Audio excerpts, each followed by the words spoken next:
Buenas tardes con todos los presentes. Universidad de las Américas les da la más cordial bienvenida a la conferencia Construcción de un currículum interdisciplinario dictado por el PhD Louis Boon. Para dar inicio oficial a este evento, recibamos al doctor Alfredo Borrero, decano de la Facultad de Ciencias de la Salud de Universidad de las Américas. Muy buenas tardes con todos. Querido Dr. Boon, welcome to our country and welcome Ecuador. And I hope to see a lot of beards in this time. La Facultad de Ciencias de la Salud está en un proceso de rediseño, de cambio y de manejo de un currículum que sea transversal. A nombre del señor rector de la universidad, el doctor Carlos Larraati Nardi, que lamentablemente no nos pudo acompañar por motivos de su agenda. Para mí es un privilegio el dar la bienvenida al personaje más importante, pionero en los temas de construcción de mallas y de procesos educativos con una visión interdisciplinaria. El doctor Boon, que tiene un PhD, es un antropólogo y sociólogo de la Universidad de Maastricht. Me voy a permitir presentar al doctor Javier Caicedo, que es nuestro director del Departamento de Educación de la Facultad, a que nos dé un breve esbozo acerca del doctor Boon. Yo le hacía la introducción y le decía que le felicitaba y que esperamos que vea muchos pájaros, porque hoy en el almuerzo nos contó que su debilidad principal, además del tema de la enseñanza, es recorrer el Ecuador. Conoce 10 veces más que nosotros el Ecuador y su finalidad es recorrer y fotografiar acerca de las especies de pájaros. Tiene un libro y mañana inicia un periplo, creo que por 10 días, en zonas que por primera vez hoy día en el almuerzo yo había escuchado. Así es que bienvenido, doctor Javier, bienvenido.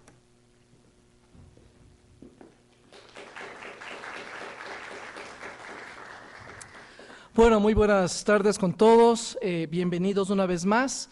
Realmente un poco el antecedente también de esta conferencia del doctor Boon es que tenemos un ecuatoriano que fue a hacer un estudio justamente en la Universidad de Maastricht, que es Francisco. Y bueno, nos complace informarle que, perdón un ratito.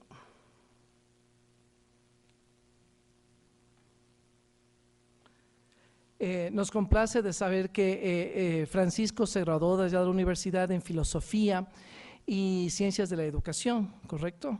Sí, ¿no?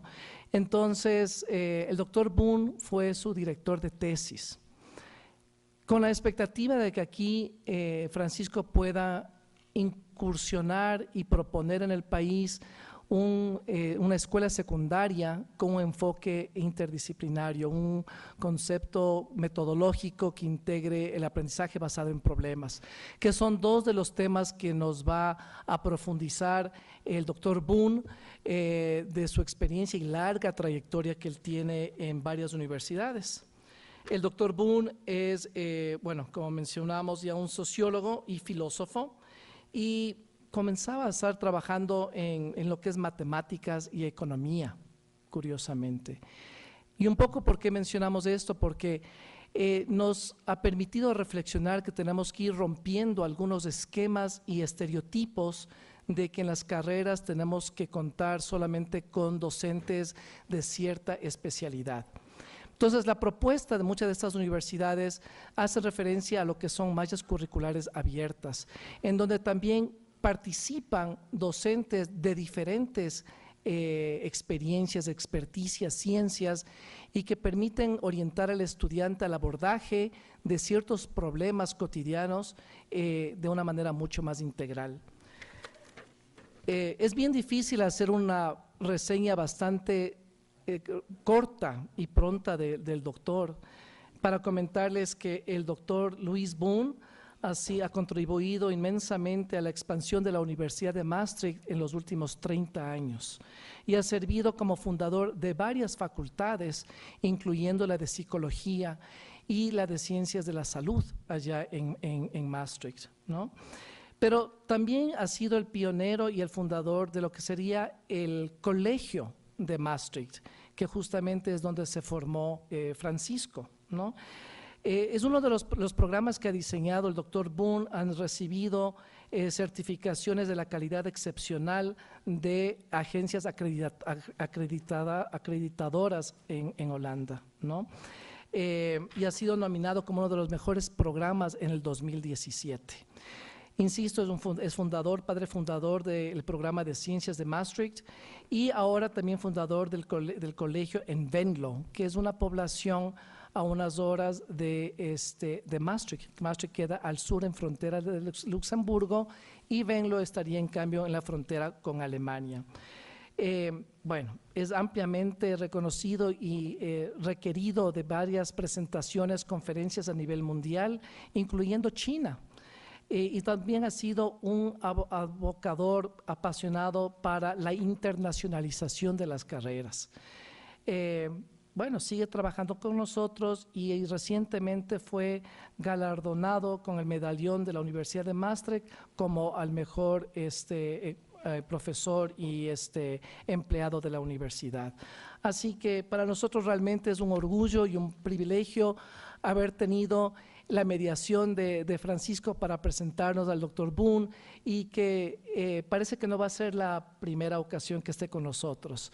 Ya estamos teniendo conversaciones con él para tenerle como invitado en algunas otras ocasiones, justamente en esta antesala de la creación de la primera facultad interprofesional de ciencias de la salud del país. Así que bienvenido, doctor Boon, y muchas gracias.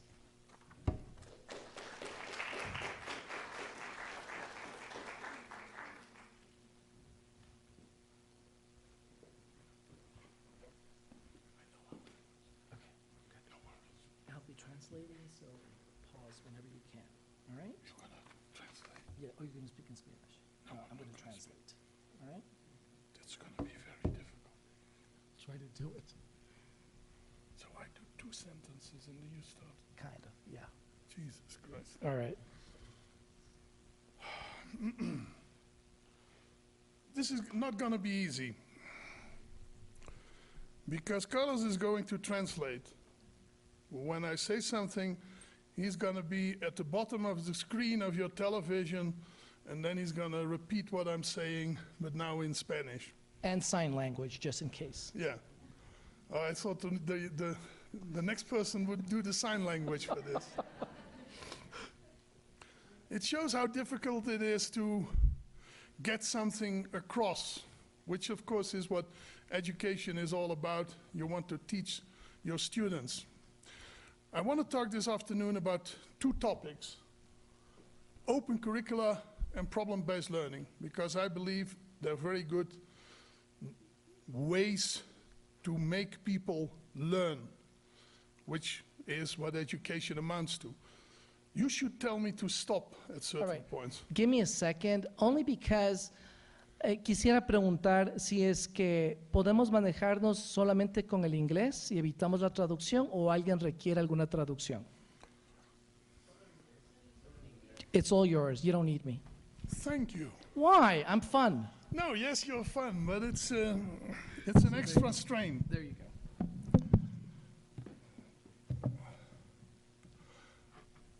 You already heard how I got here in the first place. I'm a bird watcher, and half a year, 3/4 of a year ago when I was planning a trip, and I was also Francisco. I'm not sure whether everybody knows you. Get up, Francisco, so they know your face when you need them later on. Francisco was a student at one of our colleges. And he had a keen interest from the beginning in education, and he wanted to do something new in education, something that would make a different curriculum in a high school. And so he's quite entrepreneurial. He founded an NGO global education movement, and he wants to do something here in Ecuador with a new type of school, which will be also based on an open curriculum and on problem-based learning. I thought there would be some water, but oh no, there is, sorry. So that's a bit of the background. These two elements of an open curriculum and problem-based learning are also part of my talk today. One of the things that we seem to be stuck with, for instance, is you have high school, then there is a strong borderline, and then you have the university. One of the things that I hope Francisco will be able to do is blur the lines between high school and university by having high school students also doing things at university and having university students help in high schools. I think these are all ways to make learning easier. What I want to talk about today are these two topics, and I'll begin with the open curriculum. So, open curriculum and liberal arts and sciences is the first of the two topics. They are related to each other. To understand the open curriculum, you have to also look a little bit into the history of universities. Originally, the universities came into existence around churches, permanent places where priests could discuss theology. Then, universities became professional training places. In the 17th and 18th centuries, there were three faculties. Theology, the most important, to train preachers, medicine to train doctors, and law to train lawyers. Research was not necessarily done at the universities. It was often done outside, in institutes, or in all sorts of foundations. This changes in the 19th century, and especially Germany is one of the places where you find for the first time a real research university. A university where teaching and research come together. And it's the success of this type of university that at the end of the century splits up the sciences into the different disciplines we know and also into the different faculties we know. The very success of research demolished the notion of a general education. Everything became specialized. So in the 20th century, universities are organized around disciplines. And then, in the second half of the 20th century, added to this is mass education. I'll give you one example. In the 50s of the last century, the annual enrollment of psychology students in the University of Utrecht was 15. Nowadays, it's 500. You had your lectures in the house of the professor, in his living room. Now you're sitting in an auditorium. That is a huge difference for universities. The university today, I think also under the influence of mass education, became much more professionally geared towards training professionals, more than in the past. So, the disciplinary unit dominates the university, and you also see this in the curricula. Standard university programs are sequential. Your faculty knows what is good for you. Why would we give you an opportunity to choose? If you want to study medicine or psychology or economics, we have laid out all the courses for you. When you enroll in the first year, you know exactly what you will be doing in 2 years' time, because we have decided as teachers what you are going to do. Teachers in general like to keep their students on a short leash. They should not be able to walk away too far from their set goals. Education is based on distrust. distrust between the teachers and the students and the students and the teachers. I have compared it in the past to a war, which I think it often is. So the sequential teaching dominates universities today. At the same time, what we have seen is that over the last 20, 30, 40 years, there is a tremendous explosion in knowledge. Knowledge that expands over the borderlines of the disciplines. It also, the function of science, more and more became to be involved in solving the problems of society. And to solve these problems, you also have to cross disciplinary boundaries. It's no longer enough to study only psychology.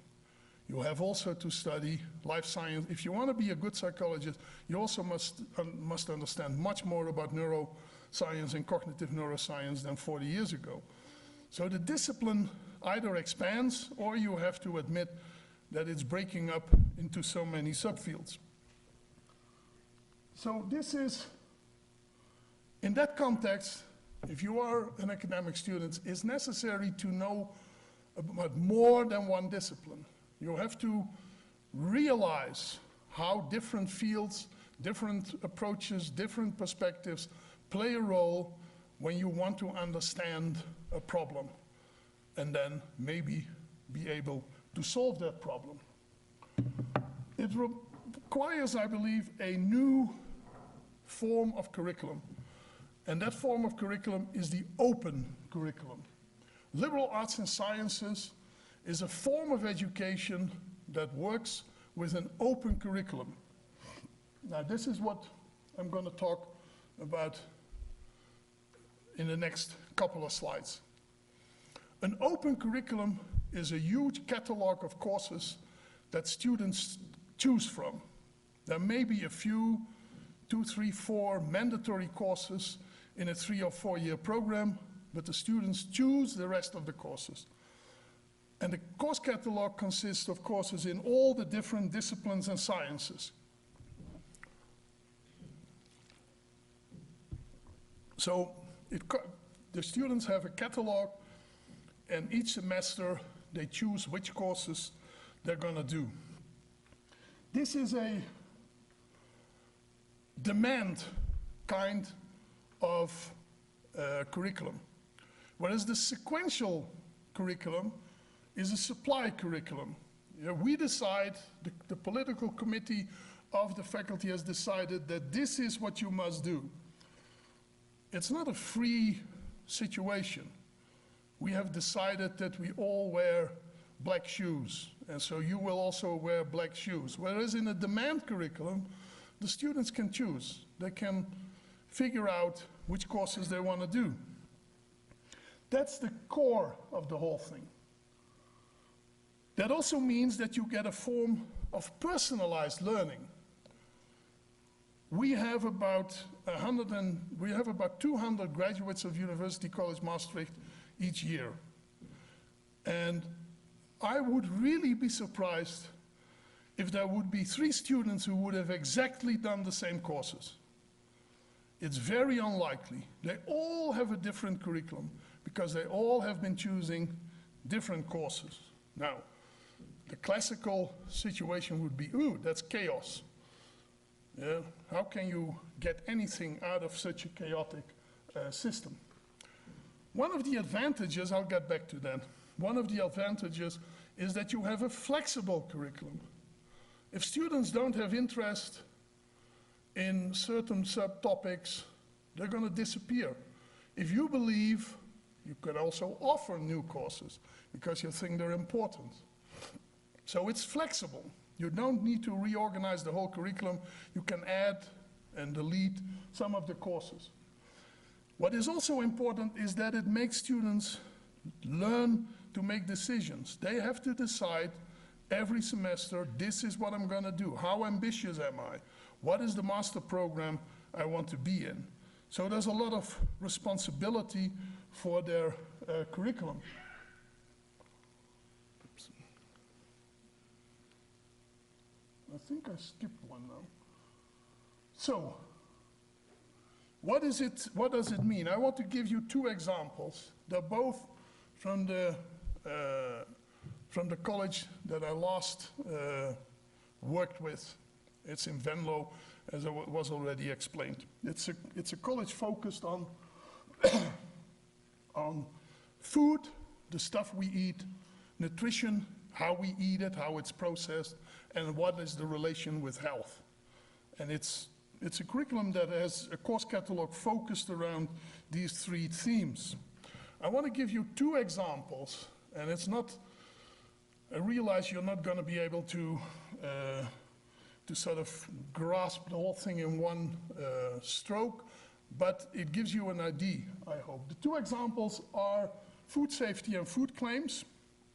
When can somebody say this piece of food is healthy, and how can we assure that food is safe? And the other one is, can we influence people to choose?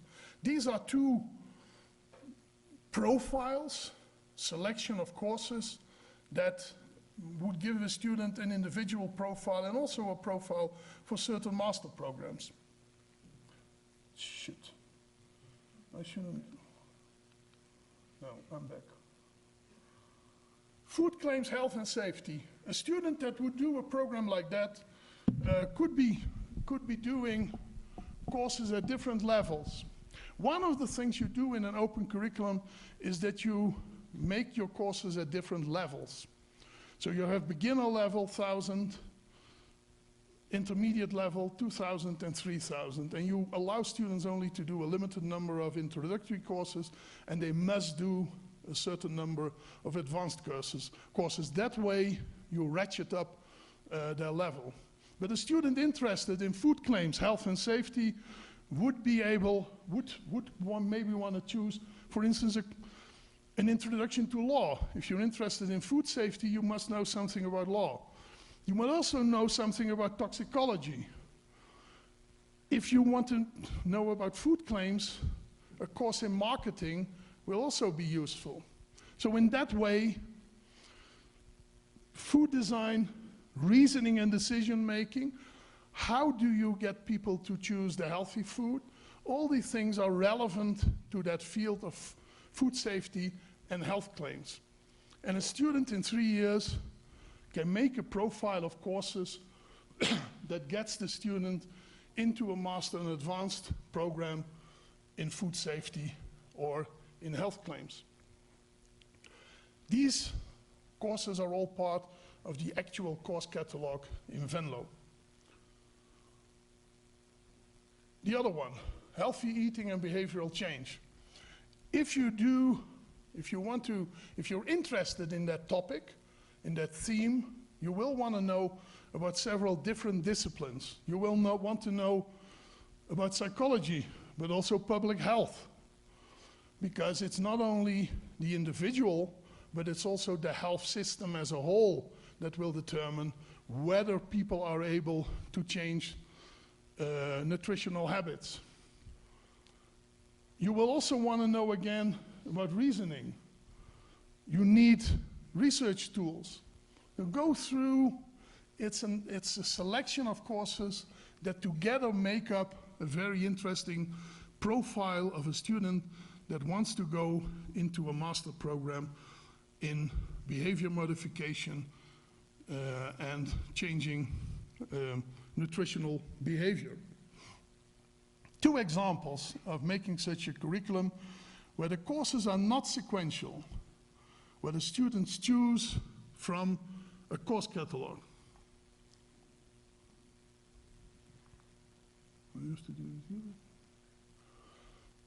One of the advantages of an open curriculum is that you will have small learning environments. The students will disperse over different courses, and so you will have small-scale learning. We know that that is much more effective as the sort of massive lecturing. Motivation, because students choose their own courses, they're more motivated. They're more intrinsically motivated. They want to finish the course. It's not a course that is given to them, they've chosen it. And so they're more motivated for that. One of the things that Maastricht, of course, does is that it encourages active learning by using also problem-based learning. I marked that in red because that's the second topic of the talk. One of the other things, you get people acquainted with different disciplines, and it also stimulates an interest in lifelong learning. By having a course catalog instead of a sequence of courses, as an organization, you're much more able to develop your curriculum when the labor market or the research market changes. You add and delete courses. Much more difficult in a sequential curriculum. And you give students an opportunity to make really a perfect profile for master programs. Our students interested in psychology do much more life science, much more mathematics, much more artificial intelligence than a student does in a standard psychology program, because they know that the master programs, the research programs, want them to have these skills. So it's also good for their position. That also makes up a bit of the success. Maastricht was the second university college with an open curriculum in the Netherlands. Now all universities have one. And they're all very successful in producing really interesting graduates. So that, I think, is a very good reason to adopt an innovation like an open curriculum, even when it is not always easy. And I think in medicine there might be more problems, but you could do it also over the different health science programs easily. Sometimes. Try to direct it towards the back. Oh, to the back. Second topic, problem-based learning. I think it's not wedded, but it has an affinity with the open curriculum, I think, especially because it also tends to stimulate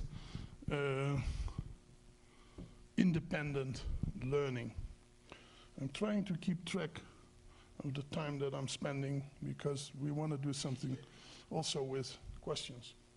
Problem-based learning.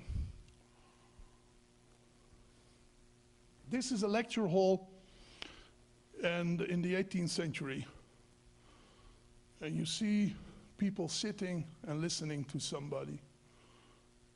This is a lecture hall in the later parts of the 21st century. And what do you see? You see people sitting, listening to somebody talking. That's educational innovation over 200 years. It's very hard to change education. And I'm doing the same today. Because what I'm doing is not very effective. We know it's not very effective, but we do it. We keep doing it. It would be much easier if we had another format for it. Problem-based learning is one, it's not the only, but it's a system of education that takes into account that lecturing is not the most efficient way to get knowledge across. It's always based on what you can call the bucket theory. Karl Popper called it the bucket theory of the mind. The mind of the child, when it goes to elementary school or the student at university, is not filled. The teacher fills it with knowledge. It pours in knowledge in the mind, drilling in the knowledge often. And of course, in the 20th century, we know that that is not the most effective way for the knowledge to remain. This is a well-known set of how much is retained of the knowledge. And as you see what I'm doing here now, you sitting there passively, me talking, there's about a 5% retention rate. That's not very, I mean, it's not hopeful for the teacher. Yeah? You talk for 2 hours, and they maybe remember 10 minutes. If you're good. Otherwise, they leave before you finish. So Reading is better. Demonstrating something, people get more out of that. Discussing something has a tendency to keep it much more enmeshed with other knowledge in your mind. Doing something is even better. And of course, the best thing, that's why being a teacher is so good, the best way to learn is to teach it to somebody else.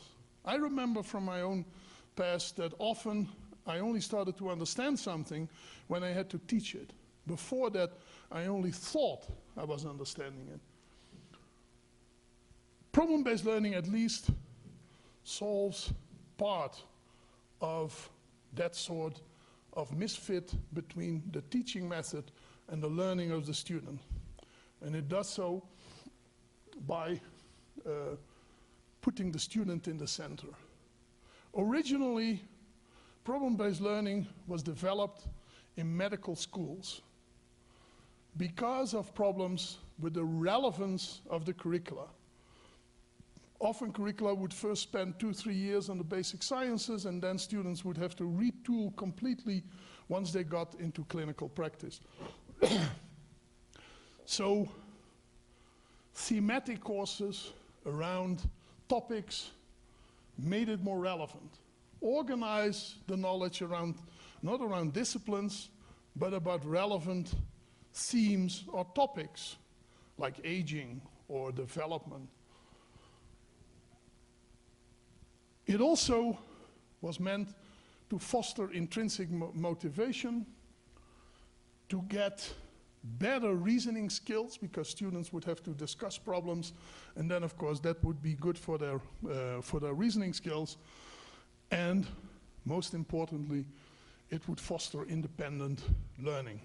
Not learning for a test, but learning because you really want to know something about a topic. Maastricht University is, I think, the only university that is completely organized around problem-based learning. It's in the medical school, in the health sciences, psychology, law, economics, arts and social sciences, and also in the university colleges. Which is important to get a consistent learning environment for the students. In '74, it started in a medical school, but now with 7 faculties, it's everywhere in the university. And I think that's it's a very strong point of Maastricht University.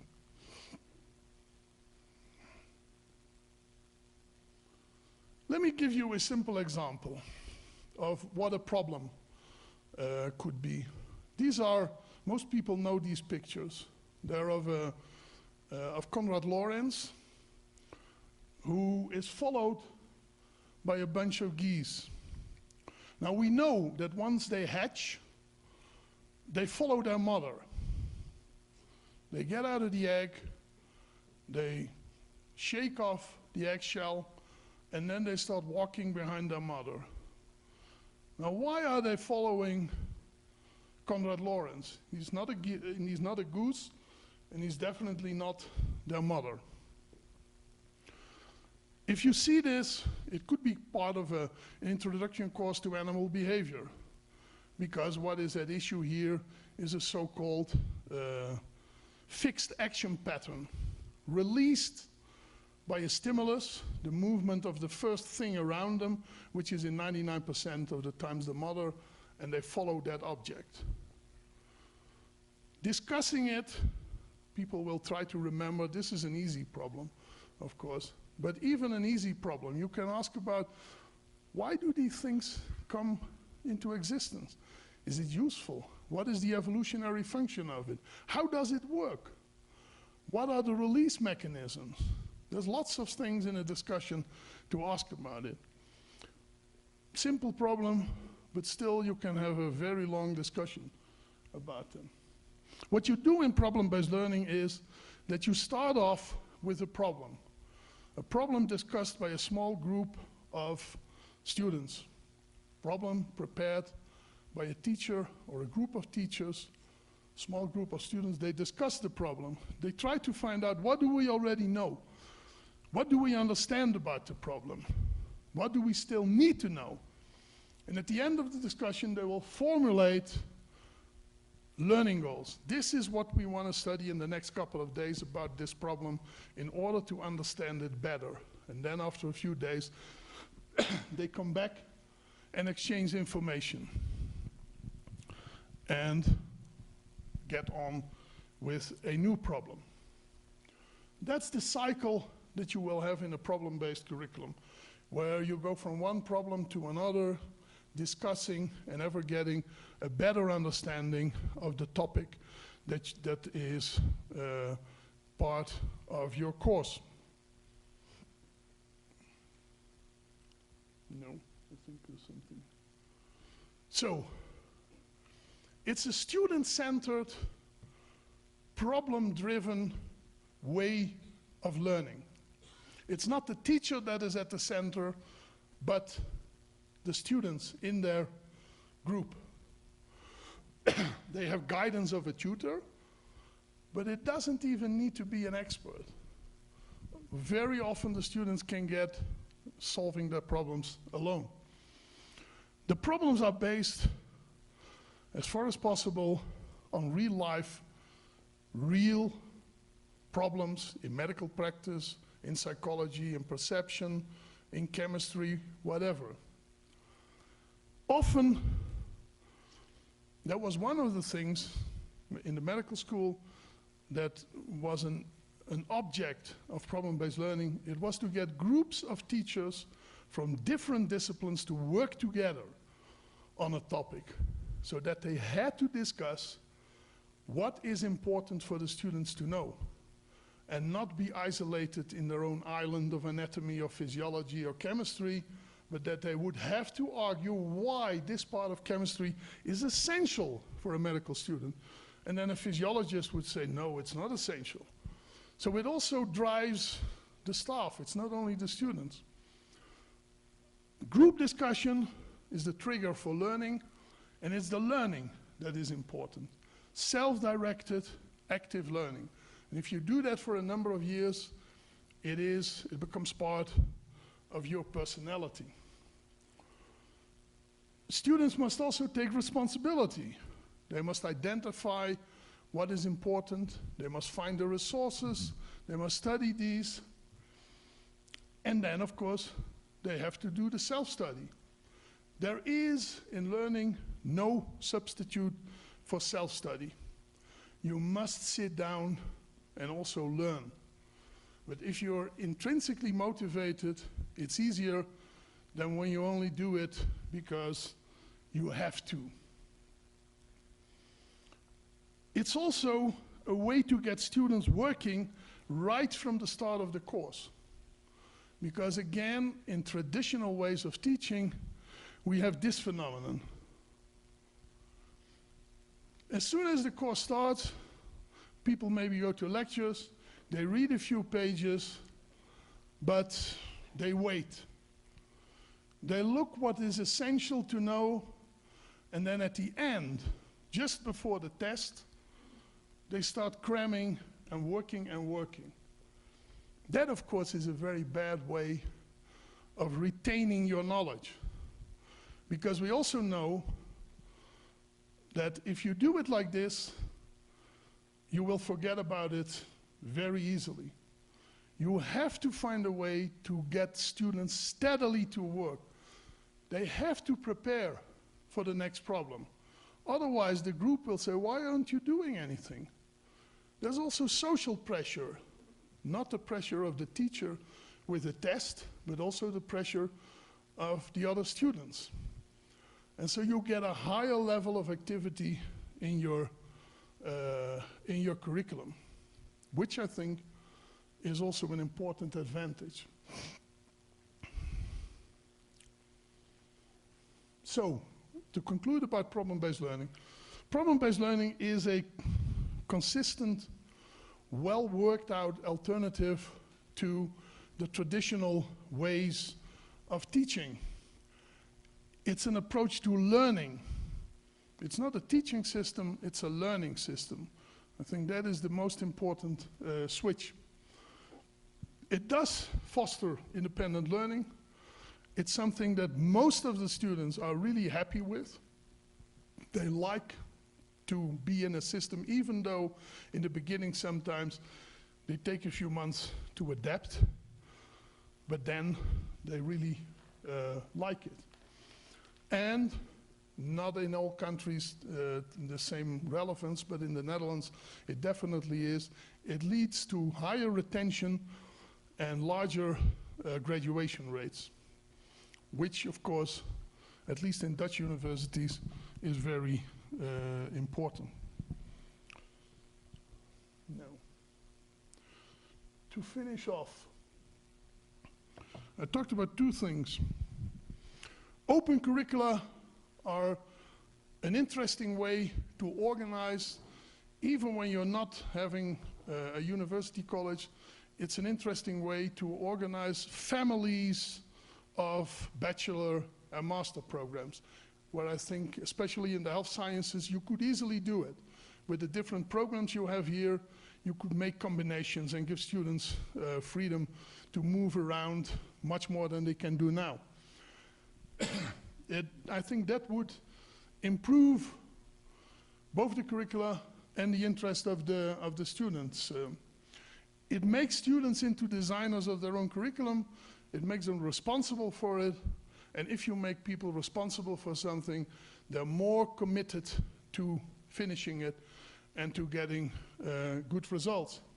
Problem-based learning is something that supports the learning in such a curriculum by making students into independent, self-motivated learners. And that, again, is something we really want. That's why I believe that these two things, an open curriculum for families of programs, supported by problem-based learning, makes a really good way for a university of the 21st century. So far, my talk, we wanted, well, of course, we started a little bit later, but we wanted to have some time for questions and remarks. And that what happens now mostly is that at first you get a long silence. What you have to do is wait, because somebody will get so nervous by the silence that they will ask a question. Carlos, I'm not sure whether I want you to ask the first question. What? Questions? I want to ask something. Thank you, Dr. Boon, for your conference. Very interesting.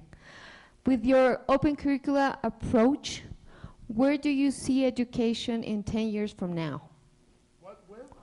With this approach of open curricula, where do you see education in 10 years from now? I don't like questions about the future.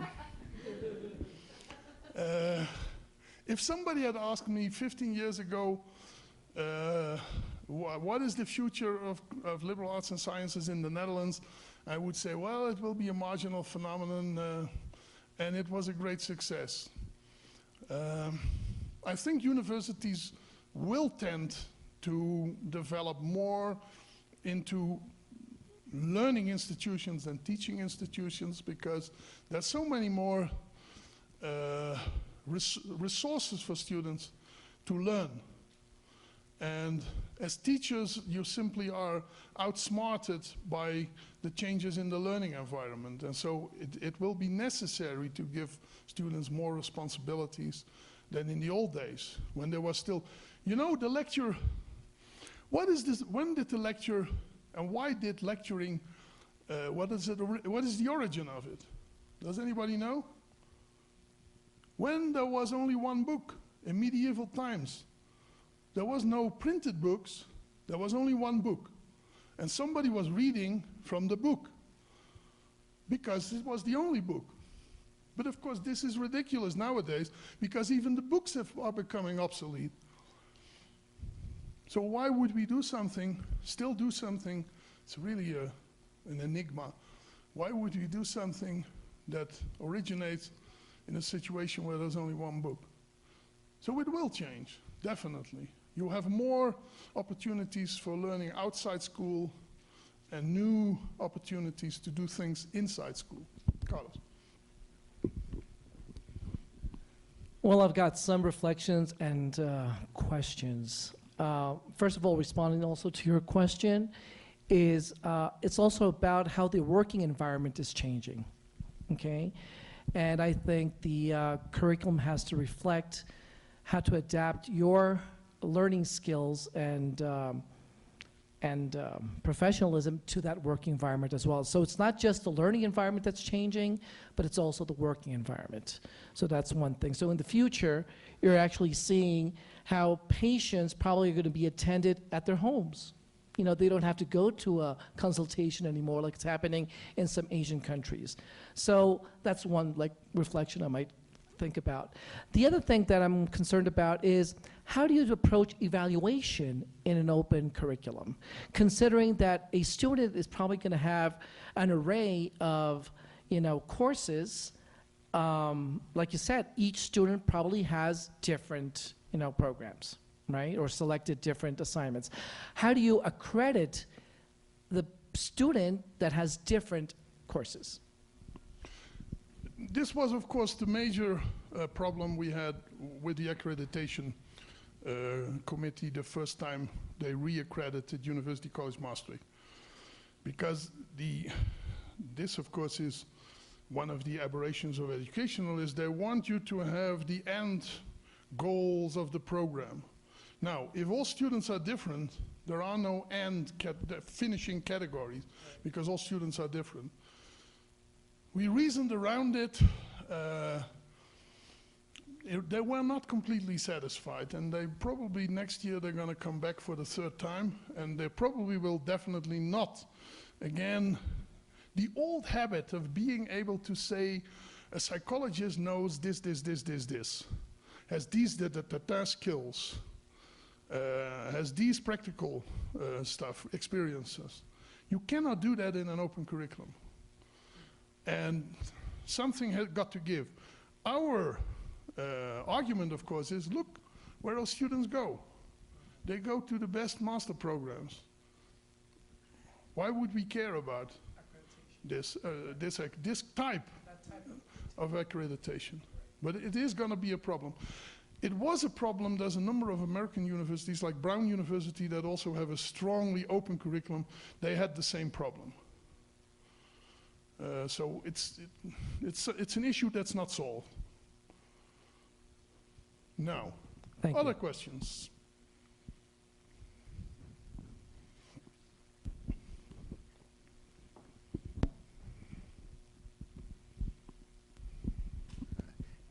Thank you for learning your method, Maastricht. However, do you concept the society and apply in Japan? All structure of the state are to appoint a different structure of technology. However, the University Institute Technology to this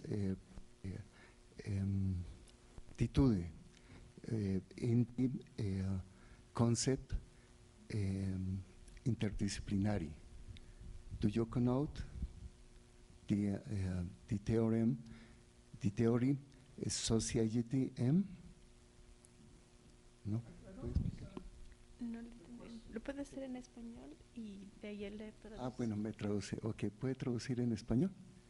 De español a inglés, ok. Felicitaciones por esta charla tan interesante. La pregunta es muy simple. Dentro de la estructura del Estado, ¿sí? Debe organizar una filosofía, por ejemplo, en el campo de ciencia y tecnología. Dicha estructura debe corresponder a la base que las universidades e institutos pueden brindar en esa capacidad de cubrir esas plazas de trabajo. Sin embargo, dentro del marco general se creó lo que se conoce como Sociedad M. Esta teoría se aplicó en Japón, ¿sí? ¿Cómo podemos enfocar el problema estructural educativo al problema de aplicación, ya prácticamente en un enfoque filosófico y de plataforma de un Estado hacia ciencia y tecnología? Carlos, now you get your chance of translating.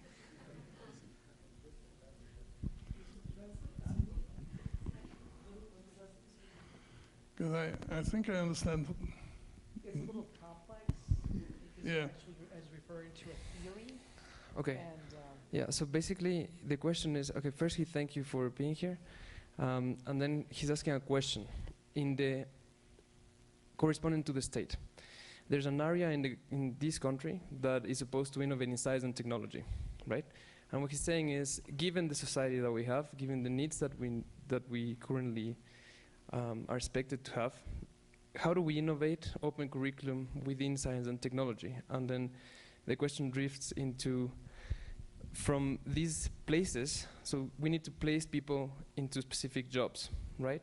From this, you develop a theory in Japan called Theory of Society M Society, and then this is how sort of they fulfill these predestined, innovative, educating spots, right? So now the question is, I think, how can you adapt an open curriculum and problem-based learning to satisfy these job necessities of the people from, for example, in this society, which the state already sort of predestines yourself into? But isn't it, well, I think predestination is a rather vague concept anyway. Well, I would want to say something worse about it, but I'm not going to do that. I think it's a bad idea to have these jobs because society is changing all the time. Right.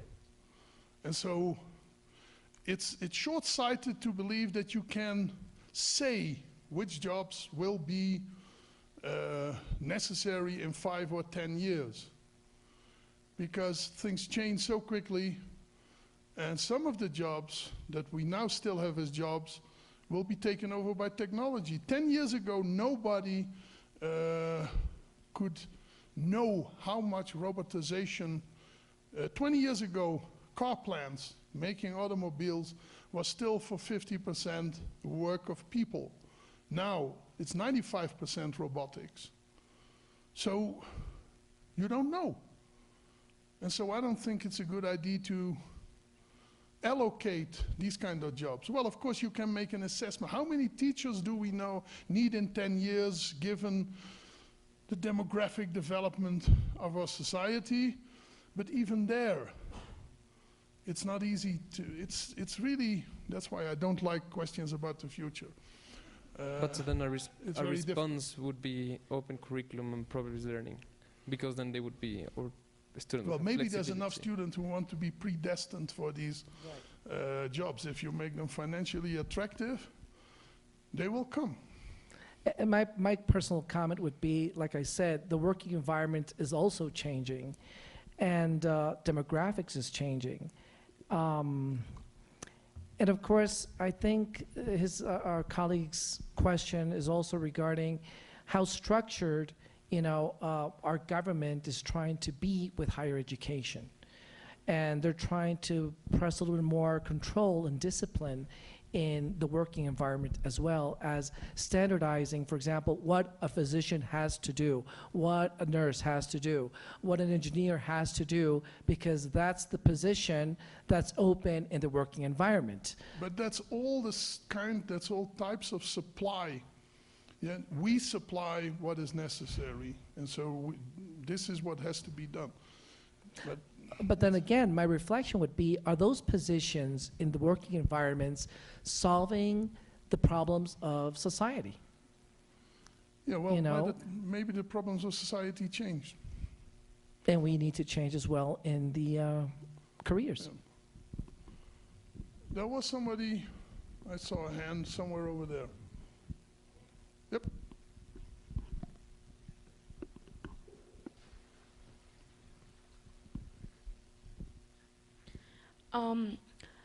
Dr. Boon, you mentioned earlier that that the lecture system might have something to do with the situation in the past where access to the book or to the board was not available to all. So do you, let's say something like preaching in a church, maybe, do you think in that sense interdisciplinarity is secularization of knowledge?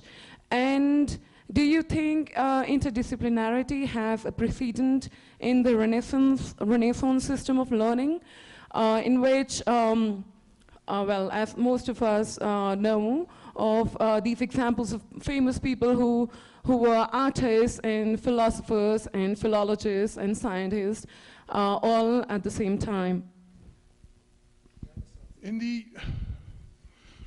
There were no disciplines, yeah? Even till the end of the 18th century, people were doing what they called natural philosophy. But natural philosophy was chemistry, physics, lots of stuff. The disciplines come afterwards. Of course, we can now say that in the Renaissance people were interdisciplinary, but there were no disciplines to be interdisciplinary with. It was a diffuse field. What we're talking about today is that often problems, if you look at environmental problems or problems of climate change, they are multi-perspective problems. They can only be solved by knowing more about the physics and the chemistry of the problem, but also about the politics of the problem or the behavioral things. I mean, some of the environmental problems are a problem of behavior. So it's more and more difficult to say, this is the problem of this discipline. And of course there are now, you can start for instance, you can start a program in environmental science. But why would you do it if you have all the courses already in the other different disciplines? Why not make these available to the students and let them choose and let them make it into something of an interdisciplinary nature? So in that sense, I don't think it's secularization. I don't exactly understand. Of course, the disciplinary boundaries and the faculty boundaries are also very powerful university political boundaries. When I started university college, the faculties were not happy with it because they thought we don't need this. It's going to make problems for our neat programs. But that's always with innovations, that some people will be unhappy, definitely. Other questions?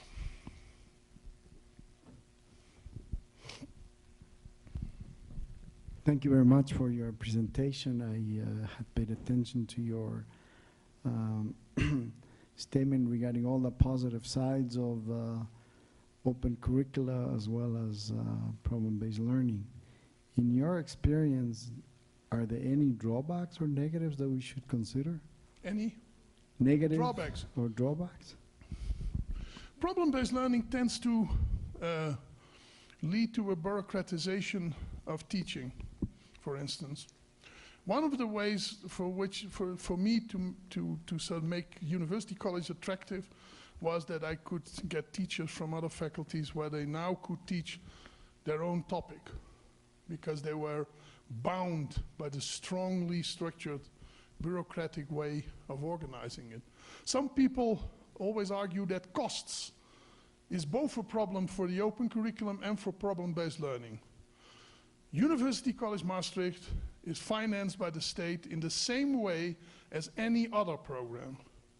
The medical school, problem-based learning, is financed in the same way as any other medical program in the Netherlands. So you can do it. You can also do it somewhat cheaper. I know, for instance, that there's one medical school in Egypt that has a fully problem-based learning curriculum. They have a very small budget, but they still do it. I think it's more the will of the staff to do it than that it is a financial problem. Because costs are always, everybody always says, yeah, we barely managed to do it with the money we have. This will be more expensive. You have to organize somewhat differently. You need fewer lecture halls, you need more rooms for discussions, but it can be done.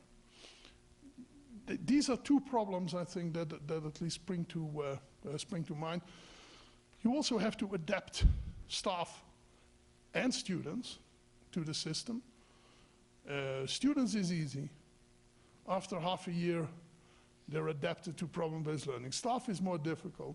They might sort of keep undermining the system for years, saying that it doesn't really work.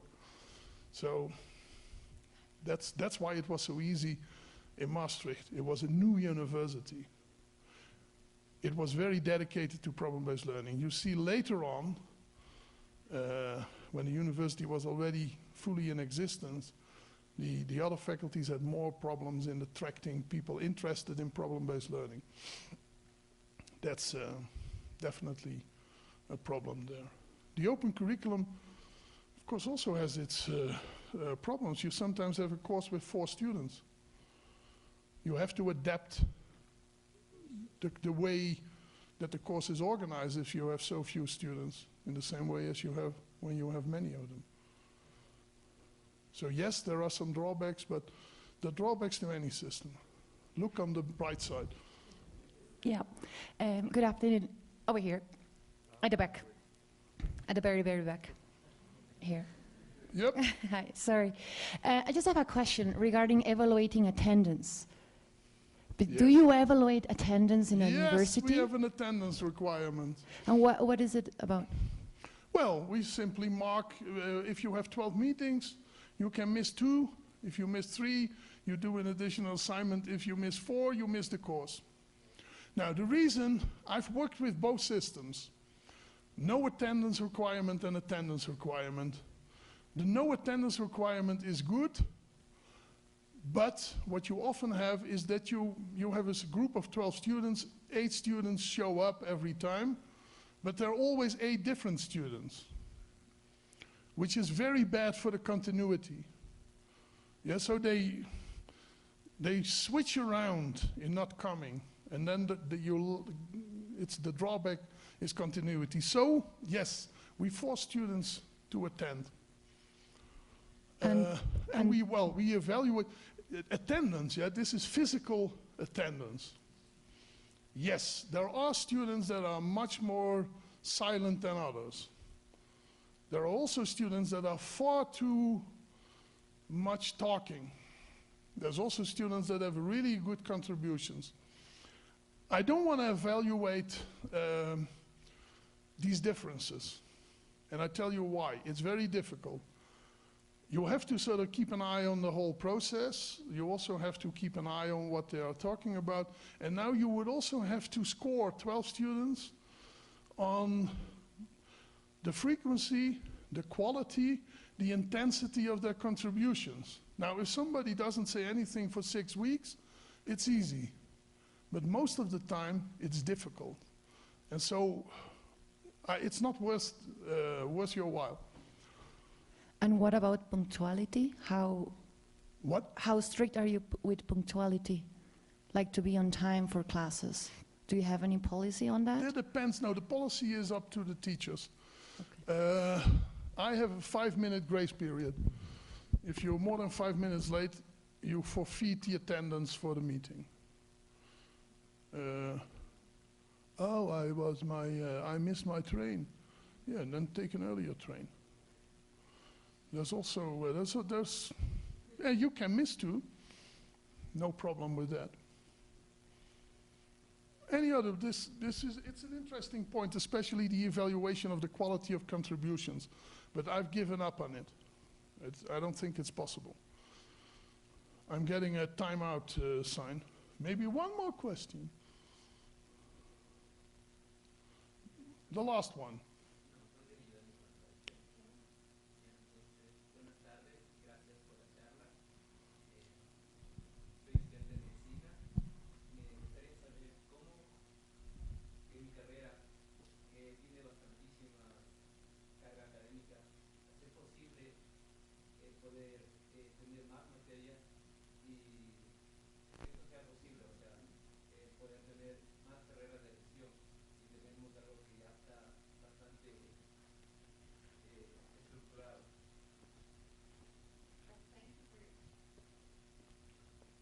For the conference.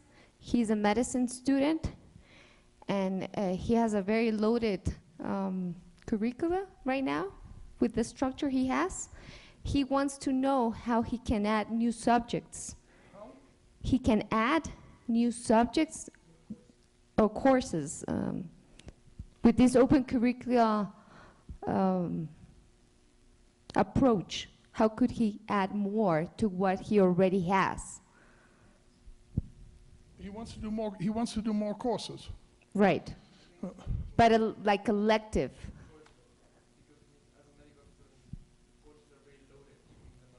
Yeah, in the hours. Right.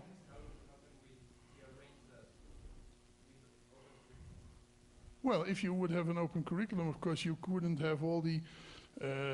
You would have fewer hours per course, definitely.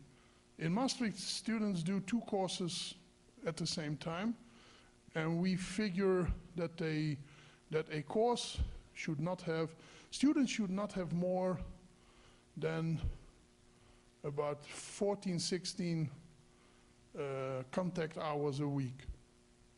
Because if they have more, it destroys it destroys the self-study. If they have fewer, they're not motivated to study. So it's no use to having a curriculum where you have 30 contact hours a week, which in traditional medical curricula was not an exception. But then you can't expect students then to do self-study for another 20 hours because the week is full. Maybe you can do this in Singapore or in Shanghai, but in Europe it's impossible. I don't know how it is here. But our students, if I would get my students to work 40 hours a week, contact hours included, I'm very happy. Often they don't make that because we don't, no, in total, yeah, so they have about 14, sometimes 15 contact hours a week, and then if they do another 25 hours of self-study, so they get to 40 hours a week, I'm very happy. And anybody that says that their students in the Netherlands work for 55 hours a week is lying, because they don't. There may be individual students that do, but the averages are off that. No, of course you couldn't do extra courses because the week is completely filled. But if you would have an organized curriculum which would be open, then it would be organized differently. And you wouldn't have a week that full of hours for just one course.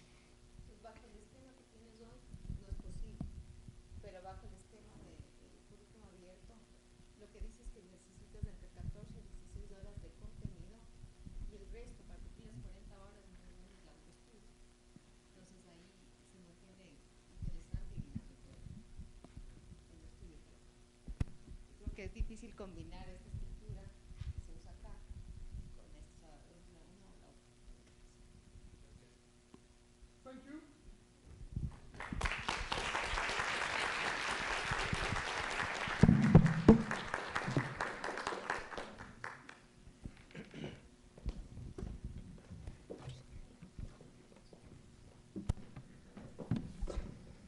La Universidad de las Américas agradece su presencia. Que tengan todos buena noche. Gracias.